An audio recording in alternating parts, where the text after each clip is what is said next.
Halo semua, jumpa lagi bersama saya Dewa Loyo. Welcome back to my channel. Pada kali ini saya mau berbagi cara agar bagaimana kita bisa disentai di tempat kerja. Hal ini sangat berguna sekali agar teman-teman sekerja, supervisor, bahkan bos bisa senang sama kita di tempat kerja. Hal ini sangat berguna sekali jika kamu tidak mendapatkan bonus kerja. Terus pertanyaannya, apakah penting disentai di tempat kerja itu? Tonton video sampai selesai.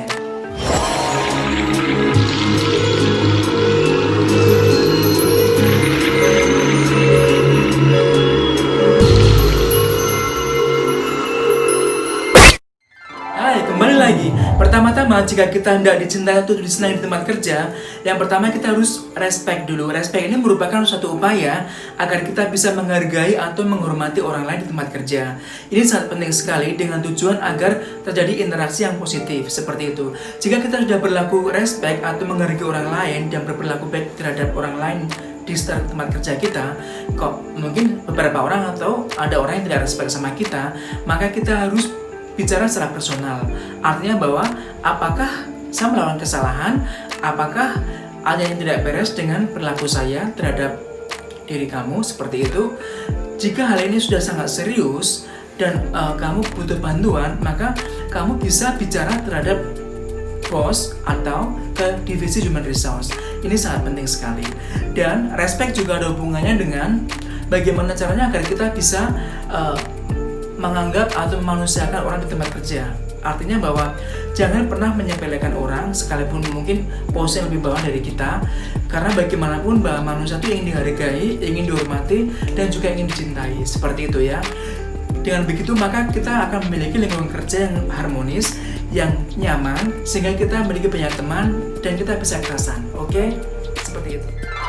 Dan kemudian cara yang kedua adalah jangan pernah menghakimi orang atau jangan pernah menjudge orang lain, karena ini tidak bagus sekali. Ini kesannya sangat tidak dewasa. Mengapa? Karena pada dasarnya orang di tempat kerja ini orang yang bukan anak-anak. Orang sudah dewasa, orang sudah bisa bernalar, dan mereka sudah bisa berpikir. Kalau kita menjudge mereka atau kita menghakimi mereka, maka kita akan menganggap bahwa mereka itu bodoh atau yang mereka lakukan itu tidak benar. Itu tidak bagus sekali. Jangan pernah lakukan itu. Jadi apapun yang mereka lakukan selama tidak merugikan kita dan tidak merugikan tim yang lain, maka biarlah mereka bersikap atau melakukan apa yang mereka putuskan untuk dilakukan, seperti itu. Ini sangat sensitif sekali karena jika kita menghakimi orang, itu kita bisa kena masalah dan bisa dibenci di tempat kerja. Oke, ini juga ada hubungannya dengan cara-cara yang membuat mereka tidak senang terhadap kita. Misalkan kita banyak mengomentari hal yang negatif tentang orang lain atau tentang diri mereka, atau mungkin kita banyak berkomentar tentang hal yang membuat sesuatu menjadi tidak mereka senangi. Ini jangan pernah dilakukan karena ini bisa berdampak kebencian. Mereka bisa membenci kita atau kita bisa dilaporkan ke bos atau ke divisi human resource. Oke, jangan pernah menjudge orang. Oke, ini tidak bagus karena diri kita saja belum tentu benar, diri kita saja belum tentu sempurna. Apalagi kok kita sampai menjudge atau membunuh orang lain. Jangan pernah kita lakukan itu. Oke, dengan cara seperti ini maka kita bisa terjadi hubungan yang positif dan bisa disenangi tempat kerja. Oke. Dan cara yang ketiga adalah pastikan bahwa kita harus ramah ya, jangan sombong terhadap lingkungan kerja kita. Misalkan seperti ini, ketika kita ketemu orang-orang baru atau ada orang-orang pendatang baru di perusahaan kita, usahakan kita menyapa, hi, hello ya, atau kita bisa pasang senyum. Karena apa? Itu bisa mencitrakan sesuatu yang positif terhadap diri mereka. Karena ini juga bisa memulai awal pertemanan atau berkawan di tempat kerja. Terus kalau di tempat kerja kita jangan pernah mengunggulkan atau membicarakan sesuatu yang tinggi tentang diri kita. Misalkan saya sudah punya rumah mewah, saya sudah punya mobil, saya sudah punya segala macam yang diunggul-unggulkan atau dilebih-lebihkan. Ini kesannya tidak positif karena mereka merasa tidak nyaman, mereka merasa rendah ya. Jadi sebaiknya itu hindari seperti itu. Memang selama ini jika kamu kerja udah banyak memperoleh hasil, udah punya banyak investasi, itu hak kamu, itu pilihan kamu. Tapi sebaiknya jangan pernah kita ungkapkan atau ceritakan lebih-lebihkan ke mereka, karena mereka akan menjadi tidak nyaman dan bahkan bisa membenci kita. Dan kita bisa dihindari di tempat kerja. Oke? Dan ini sangat penting sekali. Bicaralah secara wajar ya, bicaralah secara umum dan jangan terlalu mengindikasikan bahwa kita terlalu egois di mata mereka. Oke. Kemudian cara yang keempat adalah kita harus berperilaku yang positif. Ya, ini merupakan satu attitude atau kepribadian. Jadi kalau misalkan kita butuh sesuatu, ya kita excuse atau kita minta tolong sama teman. Saya butuh ini, atau kamu bisa nggak bantu saya untuk melakukan ini. Itu lebih sopan daripada kok tiba-tiba kita marah-marah sama mereka, atau kita tiba-tiba kok membenci mereka karena mereka nggak bantu kita. Itu jangan lakukan itu. Terus kalau misalkan kok kita butuh sesuatu, mau pinjam, ya kita excuse juga, kita harus izin ke mereka. Jadi jangan ambil gitu aja karena mereka bisa marah dan tersinggung. Oke, karena bagaimanapun kita harus memanusiakan mereka dan menghargai mereka. Dan attitude ini juga ada hubungan dengan perilaku kita sehari di tempat kerja. Misalkan kita tidak senang dengan perilaku orang yang melakukan kita dengan kasar misalkan, ya kita bisa ngomong ke mereka bahwa kita nggak senang perlakuan ini terhadap diri saya, karena ini tidak saya senangi, seperti itu.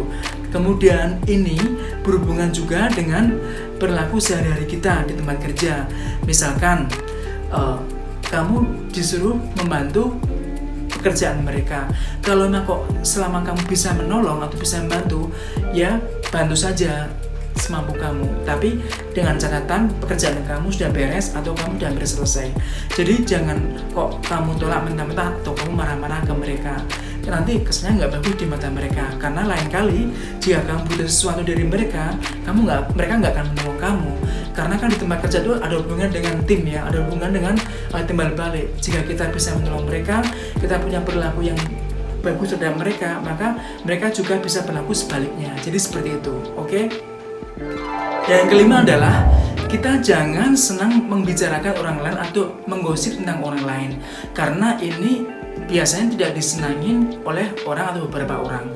Karena mengapa? Ketika kita sedang membicarakan orang lain di meja, misalnya ketika kita lagi makan siang bareng-bareng di kantin sama teman sekerja, kita misalkan menjelaskan orang lain atau kita menggosipkan masalah orang lain, itu mereka akan berpikir bahwa ini kok orang senangnya ngomongin atau menjelaskan orang lain. Jangan-jangan ketika dia tidak sedang dengan sama saya, jangan-jangan dia ngomongin saya. Mereka akan berpikir seperti itu. Jadi hindari menggosipkan atau menjelaskan orang lain. Karena apa? Kamu bisa kena masalah. Masalahnya apa? Misalkan seperti ini. Ketika kamu sudah makan siang di kantin bareng-bareng, ketika istirahat makan siang misalkan, ketika kamu ngomongin atau menjelaskan orang lain, kadang-kadang orang itu yang kita ajak ngomong di meja tadi, itu ada yang melaporkan ke dia. Nah, otomatis dia itu bisa komplain atau bisa melabrak kamu. Itu nggak bagus citranya. Karena kamu bisa kena masalah. Dan bagaimanapun juga, terlalu banyak membicarakan orang itu nggak bagus, karena diri kita juga belum tentu bagus, diri kita juga belum tentu benar. Jadi sebaiknya jangan terlalu banyak bergosip atau membicarakan orang lain. Bicaralah secara wajar, secara umum. Misalkan masalah pekerjaan, masalah pengalaman pribadi, masalah keluarga di rumah. Jadi itu sesuatu yang lebih dicintai sama teman-teman seperti itu, oke? Jangan pernah membicarakan orang atau menjajahkan orang lain, oke? Dan cara yang keenam adalah ketika kita berada di tempat kerja atau kita sedang ngobrol sama rekan sekerja, kita jangan banyak mengeluh. Misalkan seperti ini, saya mengeluh bahwa keluarga saya selalu minta uang misalkan, atau saya mengeluh bahwa saya terlalu berat dengan pekerjaan ini. Jadi hindari mengeluh. Karena ketika kamu ngobrol sama orang ini kamu mengeluh, ngobrol sama orang itu kamu mengeluh, sama mereka mengeluh, mereka nanti nggak senang sama kamu, karena mereka akan berpikir bahwa kamu nggak punya semangat hidup, kamu nggak punya perjuangan yang keras untuk menjalani hidup, bahkan kamu dianggap tidak bisa menyelesaikan permasalahan kamu secara positif. Jadi hindari mengeluh, karena mereka nggak senang mendengar semua itu. Namanya orang hidup itu kadang-kadang kita mengeluh itu wajar ya, tapi jangan terlalu banyak mengeluh dengan lingkungan kita, karena mereka tidak menyenangi semua itu. Ya, jika kita punya masalah di tempat kerja, kita bisa curhat sama orang yang kita percaya, agar mereka bisa ngasih kita solusi, atau kita juga bisa menelepon keluarga kita agar mereka bisa mengasih jalan buat kita yang terbaik, oke? Jadi hindari banyak mengeluh, oke? Karena mereka tidak senang mendengar semua itu, oke? Dan kemudian untuk cara yang ketujuh adalah bahwa ketika kita berada di tempat kerja, kita harus bisa membantu orang yang sedang membutuhkan. Maksudnya begini, bukan kok berarti kalau mereka mau pinjam uang kita harus selalu ada untuk mereka, enggak ya. Karena apa? Namanya membantu itu tidak harus dengan uang atau dengan materi. Tapi misalkan seperti ini, ketika mereka lagi butuh bantuan kita, masalah pekerjaan misalkan, ya selagi kita ada waktu dan selagi kita bisa membantu, ya bantu aja mereka. Karena kan yang tadi saya ceritakan bahwa harus ada saling hubungan timbal balik.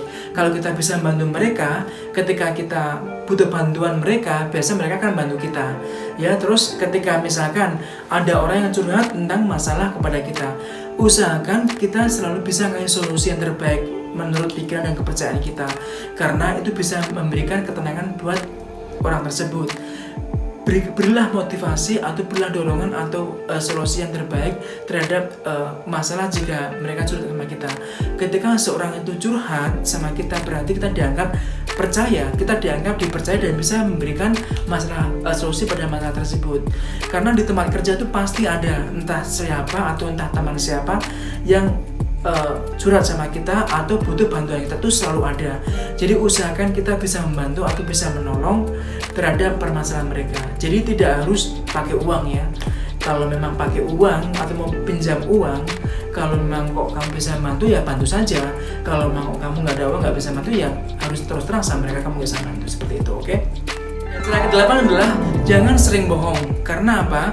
Setiap orang pasti tidak mau dibohongin. Setiap orang tidak senang dibohongin. Apalagi kalau kita udah sering ketahuan kalau kita sering bohong. Mereka sangat tidak percaya dengan diri kita.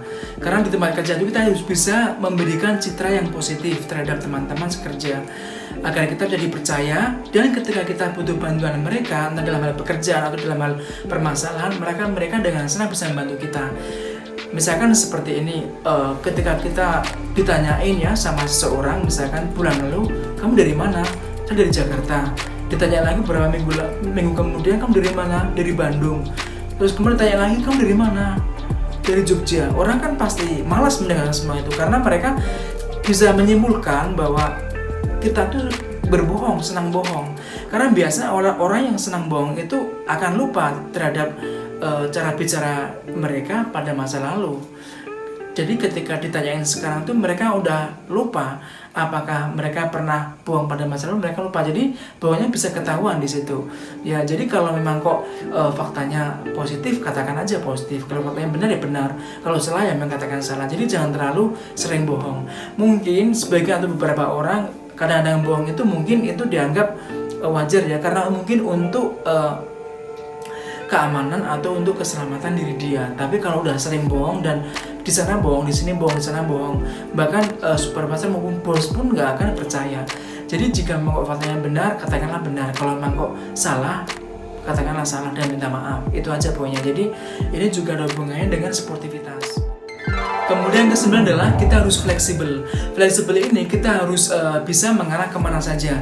Misalkan supervisor melakukan kita untuk melakukan pekerjaan A, ya kita akan lakukan pekerjaan A. Misalkan si bos ingin melakukan pekerjaan B, kita lakukan pekerjaan B. Jadi apa yang mereka bos atau supervisor minta untuk dilakukan itu usahakan kita harus bisa menjangkau ya. Tujuannya biar tujuan di tempat kerja itu tertargetkan atau bisa terlaksanakan dengan tujuan yang sudah mereka rencanakan. Karena menjadi fleksibel itu juga berhubungan dengan pekerjaan, juga dengan teman-teman. Ya, jika kepada teman misalkan seperti ini, misalkan teman-teman mengajak kita ya untuk bisa jalan-jalan keluar. Kalau kita ada waktu, ajalah mereka jalan-jalan bareng ke mereka. Terus kalau mereka kok misalkan kak pesta, ajaklah pesta bersosialisasi. Juga misalkan kamu ada kegiatan olahraga, misalkan ikut aja olahraga. Jadi harus fleksibel. Jadi kalau kita fleksibel, di samping kita bisa menyesuaikan diri dengan lingkungan kerja, maka orang-orang juga, teman-teman juga nyaman dengan kita. Karena diminta untuk melakukan A, kita juga ikut melakukan A. Dilakukan untuk B, kita juga bisa melakukan tugas B. Jadi sesuatu yang positif itu bisa terlaksana, oke?